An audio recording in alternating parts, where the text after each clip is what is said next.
لله نحمده ونستعينه ونستغفره ونؤمن به ونتوكل عليه ونعوذ بالله من شرور أنفسنا ومن سيئات أعمالنا من يهده الله فلا مضل له ومن يضلل فلا هادي له وأشهد أن لا إله إلا الله وحده لا شريك له ونشهد أن سيدنا وسندنا ومولانا محمدا عبده ورسوله أما بعد فأعوذ بالله من الشيطان الرجيم بسم الله الرحمن الرحيم يا أيها الناس اتقوا ربكم الذي خلقكم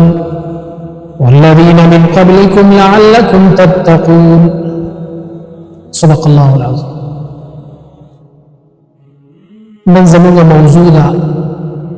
چې درې سيزونه دا د جهنم نه نجات ورکون کړي. حدیث مبارک کی ثابت دي چې درې خبري دا د جهنم نه سړی اخلاصي او د جنت دتلو جوړ کړي. نبی علیہ الصلوۃ والسلام حدیث فرمایلی دی فالعدل فی الغضب والرضا، اولنی عمل چې سړی د جهنم نه بچ کیږي او د جنت دتلو قابل ګرځي، هغه عمل دار نبی علیہ السلام فرمایي چې عدل کول، انصاف کول د غصې پټیم کی او د رضا پټیم. چې ته غصه شي او ته داسې خبرې د خپل نه ادا نه کی چې هغه د حد نه سړی بتیر شي، او د مرنګي د رضامندۍ پټیم کې هم د خوشاله پټیم کې هم دا باندې خوشحالي رااله ته د الله د احکاماتو او د الله جل شانه چې کوم بوګیان یا د حدود نه تپار نشي. دا بهترین د نجات سیستم بنی اسرائیل کی یو قاضی دی چې کله وفات کېدو او چې کوم د عمله د کوم خلق دی هغه ته وصیت کو یا بچو ته وصیت کو چې زه وفات شمه نو ما به فورا نخه خوي، زما وجود او جسد په پکټ باندې پروت ما وینه کزه ډیر ټیم سارو ما نو لہذا الله جل شانه با ما تاسو ته گویا کی چې زما عمل سره اکه زه وفات شوم او زه چې ګنده ختم شوم، زما وجود ختم شو، بیا ما الله پاک تاسو ته گویا کی. بهر حال علماء لیکلي چې دا قاضي سي وفات شو نو چې وخت له شو دغه وخت एकदम ختم شو، خو له شو یری شو. خلق حیران دي چې دا سنا آشنا کار وشو. لہذا الله پاک دا جسد دغه بچو ته یا دغه مقتدیانو ته دغه عملی ته الله پاک گویا کو. دا قاضي ورته وایي وې زما دا غو زکه هغه وخورلې شو چې یو مقدی ما فیصله کوله نو د کسان را مدعی او مدعا علیه ما چې ګمدې په دې دوه کې د یو ته ډېر وکي خو هغه له ډېر ریسپیکټ ورکو، هغه له ډېر قدر ورکو، او بل کومي معمولی کوم ته شان ورکو ته ډېر التفات ورکو. د هغه ناحق فیصله په وجه او د یو مظلوم د هغه سره د ناانصافۍ په وجه باندې دا غوږ چې ګمدې الله پاک زما ضایع کو د ختم د وجود نظر ختم. دین دا معلومیږي چې عادل کول دي اور رضا پټین کی هم او د غضب پټین کی هم. تا قاضی سے بھی، جج سے بھی، عالم سے بھی، مفتی سے بھی، مشرع دکو تب جی ګمې فیصله کی تب غصې نه کار نه لیو تب ډېر نه غصه کی خبره باور پټن د دماغ یا به فیصله کی. قاضی ته دا د شریعت نه حکم دی چې دې چې کلا مدعی او مدعا علیه دا ور دی نو دواړه په یو مقام باندې ور دی یو شانتی به اتفاق کوي، دا دې نه یو طرف ته ډېر مخکې بل تکم، دا د انصاف خلاف. لہذا دا اردو یو کتاب دی مکافات العمل، دا مکافات العمل دې کې واقع ذکر کړی دا یو کس وی مونږه په ملیشیا کې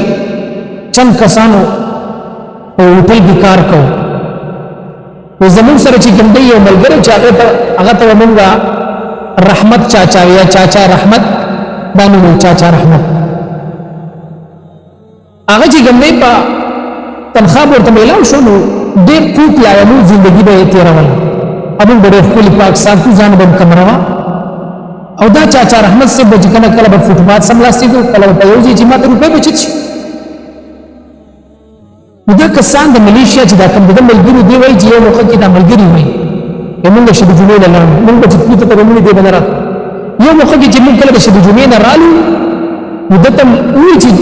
چاچا رحمت ته ولي خفای ګډ وړي ودم راو وخت چې راشه تاسو ته زه حال نه باندې چې موږ د خپل رالو یو ماته وی موږ ته وی چې تاسو زما دا ګډ وړه د تنسیا د حالت نه په دې کې یو وجه وجه بیان کو چې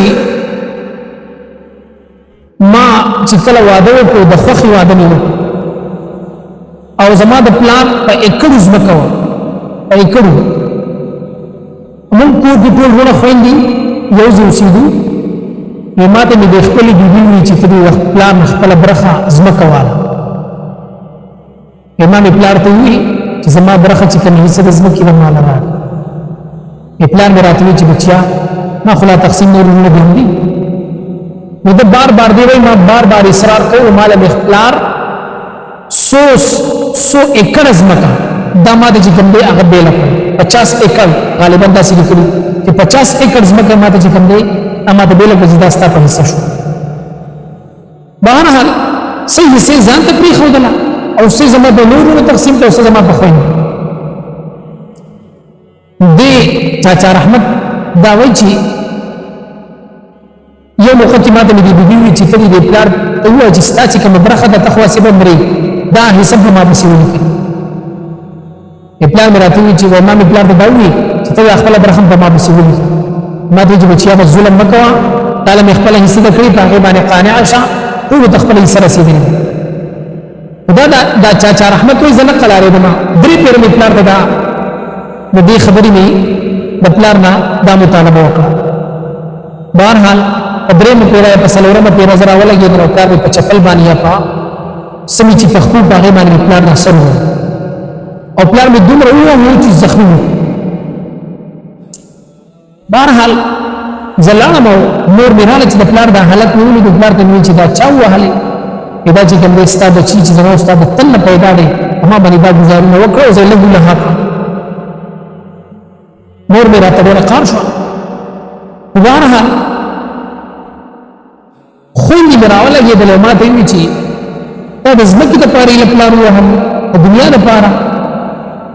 مونږ به تعالی خپل حصہ زمکه درکو خو د پلان د مطالبه مکو پلان ته چې کوم سموای د مور پلان د بچو د مور پلان په ځکه د بچو د قدر خیره او په اړه سره نه هغه نقصان نه غواړي پلان صرف د ځنه دا چې خدای پاکه دل چرته بچي ورمکي الک چې سبا غره ولګي په دلا سوچ کې دا سمکه والله پاک بچي ولا مور ځکه ته ما باندې گزار وکړو دا خو یو قسم له قرض پاتې شو سبب د بچی را لګي په دغه گزار کې الله پاک دې حالت مر سوا چې د دې بچی پیدا شي او د دې چې ګنده دا گزارونه کوي یا قد پلار دعا هغه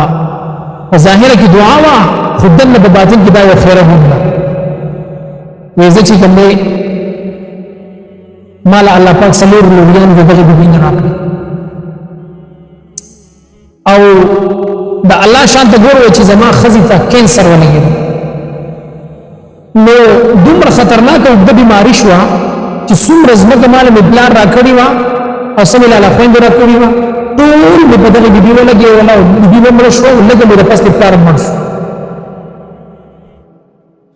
دا چاچا رحمت وای چې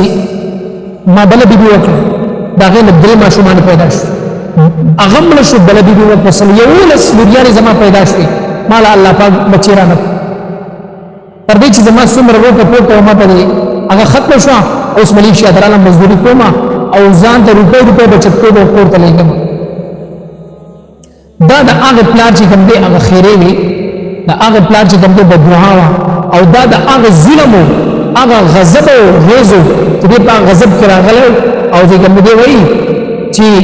د قرنګي بدلاش او بیا چې کوم دی عملګری وي بدلاش چې کوم دی دا ملیشیا نه لاړې او د بقرنګي به سره سامانه کې چې کوم دی هغه وفات شو دی وایي د چاچا رحمت بوي چې زما د یو لسوریانی د سودی په تفوس باندې هم ناراضي دا د غصې په وخت کې د عدل لکار ناغستل سره د مقام ته هغه چې کوم دی ورسي چې بیا په خپل قلوب باندې خپل دین نبی علیہ الصلوۃ والسلام فرمایل چې القسط فی الفقر والغنا نبی علیہ السلام فرمایي چې کله تاسو مال خرج کوئ کته غریب یو کمالدار نو دغه رنګ د درمیان والی نه کار اخلي نبی علیہ الصلوۃ والسلام فرمایي چې بهترین په کارونو کې اوسط دی یعنی درمیان والے دی درمیانه خرج کوا یو جوړه 3000 دا بل په 2000 دا کدا 2000 والا پیسار دی 4000 5000 باندې یو په 2000 والا درمیانه رضی اختیار وا الله پاک به خرابای نه چې کوم خلق خپل معیشت کې هغه چې ګنده اعتدال لکار اخلي دا خلق به خدای پاک نه خراب نبی علیہ السلام فرمایل القسط فی الفقر والغنا بنجات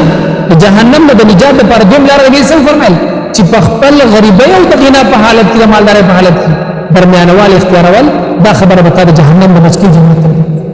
او دوم نبی علیہ السلام فرمایل الخشيه فی الله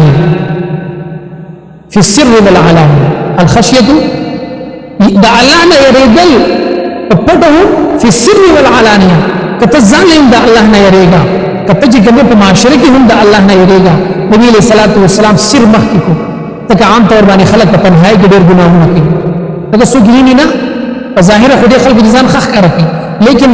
چې کله دې ځان لشي بیا د ایمان پته نه د ایمان نه د خلاصېدو د ایمان د سلب کېدو علما فرمایي یو اهم وجه دا هم د چې سړي ایمان سلب کیږي په دې وجه باندې چې په تنهایی کې ګناهونه کوي تنهایی د ګناهونو ځان وساتي او درې خبرې موږ تاسو ځان د آخرت د نجات لپاره وګرځو اولنۍ خبره چې غصه کوو که په رضا کې ښه حالت کې که په بد حال کې په دې ټیم کې د اعتدال لپاره غصه اعتدال خوشاله هم د اعتدال لپاره والا او نبی علیہ الصلوۃ والسلام فرمایلا چې دغه رنګي په فقر کې په مالدارۍ کې درمیانه خرج کوا او درې نبی علیہ السلام فرمایل چې د الله نه یریدل عام دغه رنګي په پټه او اخکار کړو الله دې عمل کوي توفیق راکړي